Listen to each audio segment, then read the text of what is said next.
A very good morning, dear students. Yesterday we completed part first of the chapter Tiger King, in which we came to know about the complete name of the Maharaja.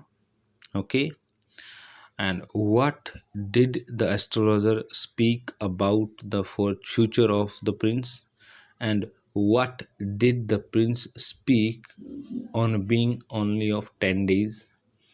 Okay, and lastly we got to see that the prince was born in the hour of bull, and bull and tigers are enemies, so let the tigers beware. This was the part that we concluded yesterday. So now we continue part 2 with the story. Let's start. Crown Prince Jung Jung Bahadur grew taller and stronger day by day. Okay, so it was just natural. So day by day he grew taller and stronger. Now in this paragraph what we will see what kind of things were bring into practical to brought up the child, to bring up the child.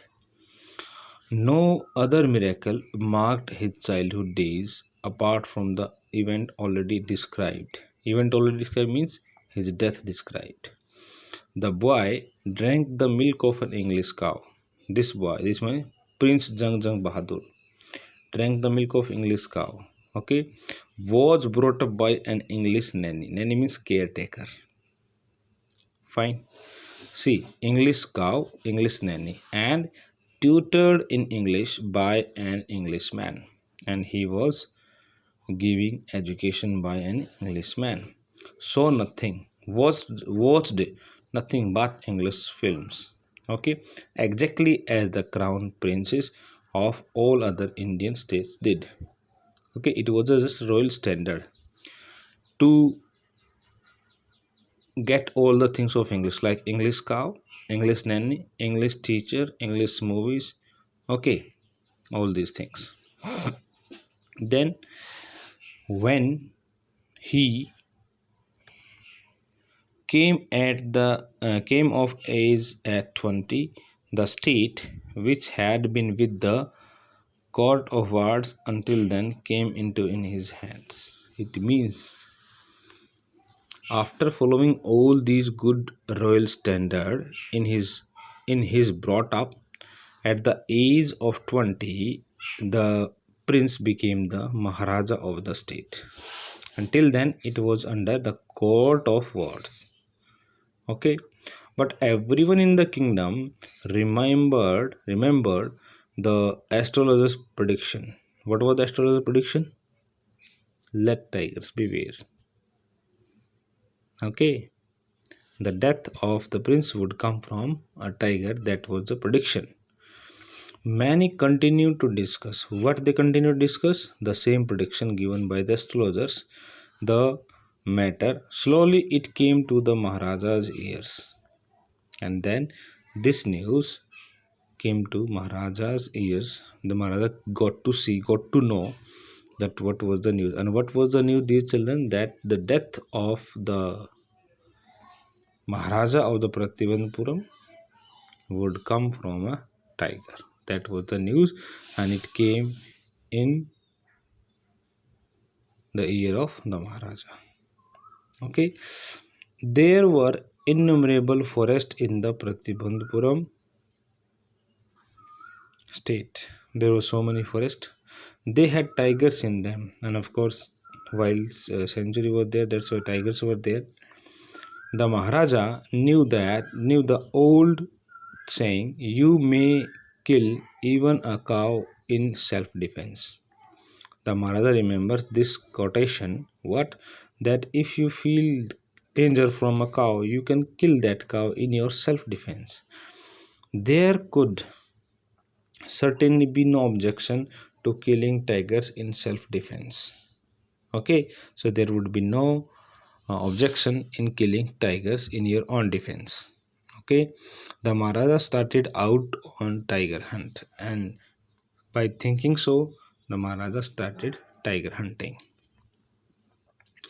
The Maharaja was thrilled beyond measure when he killed his first tiger. So the Maharaja shot out the first tiger. He sent for the state astrologer. He called the state astrologer, means a chief astrologer, and showed him the dead beast. Dead beast means dead animal. Which is that animal? Tiger. So first tiger he shot out. So he called the chief astrologer in the courtyard and showed him the dead beast. Then, what do you say now? He demanded. He means the Maharaja said to the astrologer, what do you say now? Means earlier he has predicted that the death will come from a tiger. And the Maharaja has taken it in a simple way that he can kill a tiger, otherwise a tiger can kill him as per the prediction. But he killed that one tiger and asked the astrologer, what do you say now? Then the chief astrologer replied, your Majesty may kill 99 tigers in exactly the same manner. So what the astrologer says, your Majesty, my lord, you can kill 99 tiger in the same manner, in the same way as you have killed that tiger today. But dash dash dash. But the astrologer drawled, surprised in the sense to stop speaking after speaking. But what? Speak without fear. These words have been spoken by the Maharaja. Speak without fear. Tell me without any hesitation. But you must be very careful with the 100th tiger. Then astrologer predicted that, my lord, you must be very, very careful with the 100th tiger. He predicted that you may kill 99 tiger in this way, but you need to be very, very active, alert, cautious from the 100th tiger. What if the 100th tiger were also killed? Then the Maharaja said, what will happen if I kill 100th tiger with the same manner? Then the astrologer replied, then I will tear up all my books on astrology. Then this person, chief astrologer, said, I will tear up all my books which I have on astrology, set fire to them, and I will burn them, and what? I shall cut off my tooth, crop my hair short, and become an insurance agent. See, dear children, just observe the confidence of this old astrologer. What did he say? If you kill 100 tiger in this manner, 100th tiger, then what will he do? He will tear all his books, he will burn the books, and of course he will cut his hair short, these hair short, and here tut means the in छोटे इसको बोलते हैं, and he will change his profession from astrologer to insurance agent. So you can see what kind of confidence he had at that time. He was damn sure about his books. He was confident whatever he said to the Maharaja. The astrologer finished on an incoherent note. Means as he spoke these words so heavy that Maharaja observed him by saying all these words. Then part third. From that day means the day when the astrologer told him that he will sort his hair and cut his staff to burn the books, all that day, all these things on that day onwards, it was celebration time for all the tigers inhabiting Pratibandhapuram. So that day he started hunting tigers in Pratibandhapuram. The state banned tigers hunting by anyone. Means the Maharaja, the state means the court, the state banned tiger hunting for anyone except the Maharaja. Who could do tiger hunting? Only the Maharaja. A proclamation was issued. An announcement was done in the state to the effect that if anyone dared to fling so much as a stone if anyone, the announcement was, what was the announcement? If anyone dared to throw a stone even at a tiger, all his wealth and property would be forfeited. Okay, so no one was allowed in the Pratibandpuram state to throw even a stone to a tiger. Means now tiger animal was the center of the Maharaja Sute. Got it? So this line shows us what? Dictatorship. Shows us what? Power. Shows us what? The misuse of power. Then the Maharaja vowed he would attend to all other matters only after killing the 100 tiger. Then he promised himself what? That he would do all kind of things of the state after killing 100 tigers. So he was determined to kill 100 tigers. Initially, the king seemed well set to realize his ambition. So at the first stage of killing the tigers, he felt so ambitious. Not that he faced no dangers, and in his state there was no danger. There were times when the bullet missed its mark. So while doing all kind of campaign to shoot out the tiger, sometime the Maharaja himself missed the bullet. Its mark means target. The Maharaja leaped upon him. He means tiger, and the tiger leaped upon him. He means Maharaja. So sometime whenever the Maharaja's bullet missed its target, then that obviously the tiger got angry and the tiger jumped over the Maharaja and he fought the beast with his bare hands without any gun. The Maharaja fought with the tiger. Each time or every time it was the Maharaja who won. Means even without gun, the Maharaja could kill a tiger because he was physically also strong and mentally he was already determined to kill 100 tiger. So one thing we came to know, that whatever you decide from your mind, you should have courage to fulfill it from its depth.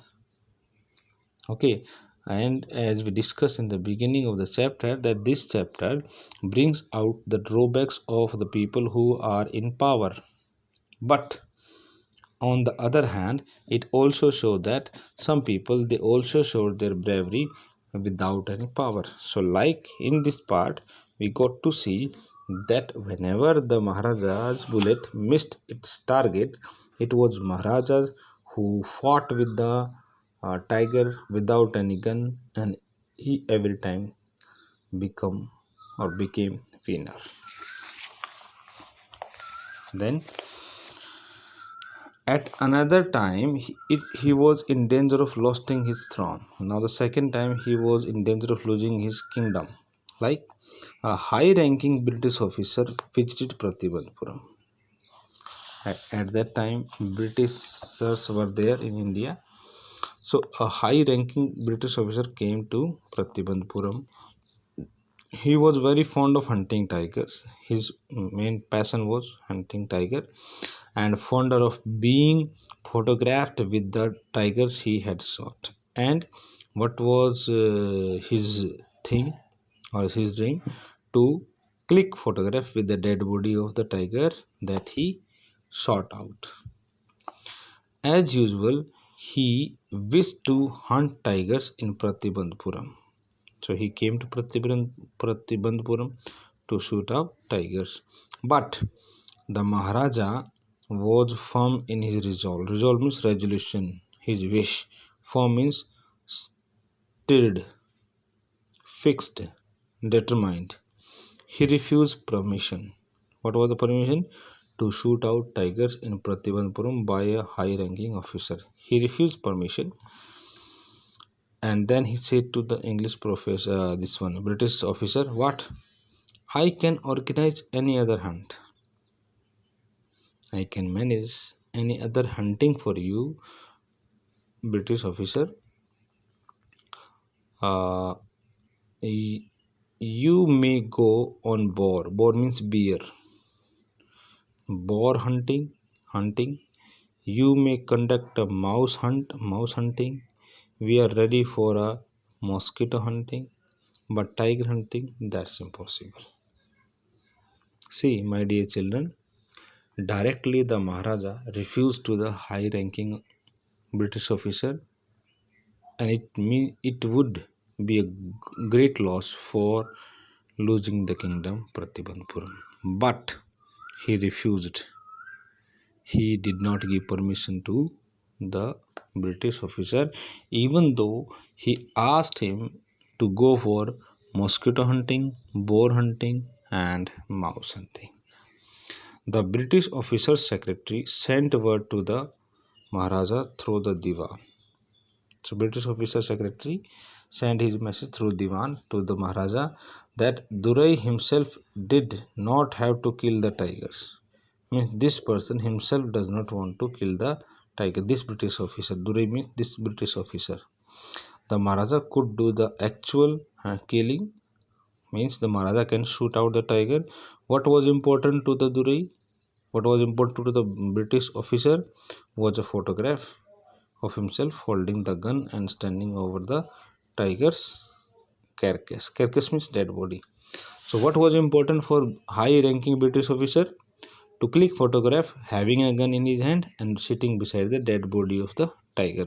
So the secretary told to the Diwan that the Maharaja can go for tiger hunting, but the thing is that my boss, means the British officer, wanted to have clicked photograph by having a gun in his hand by sitting near the dead body of the tiger. So this was the thing. It means it was his hobby just to show off that he has killed the tiger. But the Maharaja would not agree even to this proposal. Okay, so the Maharaja did not want to give this credit to him. If he relent now, what would he do if other British officer turned up for tiger hunts? So if he go for this proposal, what will happen to him if other officers of British or other Britishers would come to tiger hunting? Then there would be no option for the Maharaja. That's why by thinking so, he refused that proposal. Okay, because he prevented a British officer from fulfilling his desire, the Maharaja stood in danger of losing his kingdom itself. So it was a big issue for the Maharaja, because anytime he could lose his kingdom because he has refused to a high ranking British officers. So dear children, we can say that the Maharaja took such a big risk in completing his ambition of killing 100 tiger, and that was such a great risk in which he could lose his kingdom. The Maharaja and the Diwan held deliberations over this issue. Maharaja and Diwan, they discussed a lot about this one. As a result, a telegram was dispatched forthwith to a famous British company of jewelers in Calcutta. So they dispatched a telegraph or a telegram to the jewelers in Calcutta. Send sample of expensive diamond rings of different designs. So the Maharaja wrote a letter to the jewelers in Calcutta to have some expensive sample of expensive diamond rings of different design. Some 50 rings arrived. So the jewelers sent 50 rings to the Maharaja. The Maharaja sent the whole lot to the British officer's good lady, means British officer's wife. The king and the ministers expected the Dureshani to choose one or two rings and send the rest back.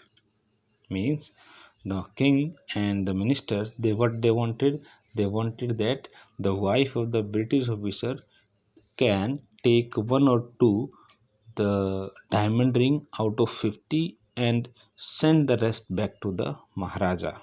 That was a proposal. Okay. Within no time at all, the Durrashani sent her reply. Means the wife of the British officer sent a reply saying what? Thank you very much for your gifts. It means the lady kept all these 50 rings with her and did not send even a single to the Maharaja. And she sent a reply like thank you very much for your gifts. In 2 days, a bill for 3 lakh of rupees came from the British jewelers. So, 3 lakhs bill was to Maharaja of 50 diamond rings. The Maharaja was happy that though he had lost 3 lakh of rupees, he had managed to retain his kingdom. Maharaja was happy. Why he was happy? Because after spending 3 lakhs rupees, okay, at least he was able to secure his kingdom Pratibandpuram. Okay, got it. So this is the thing that we read yesterday, my dear children. Part number 2nd and 3rd we completed today. We will continue part 4th from tomorrow onwards. Till then, do reading, stay blessed, and try to understand the concept of this chapter. Thank you. Have a good day.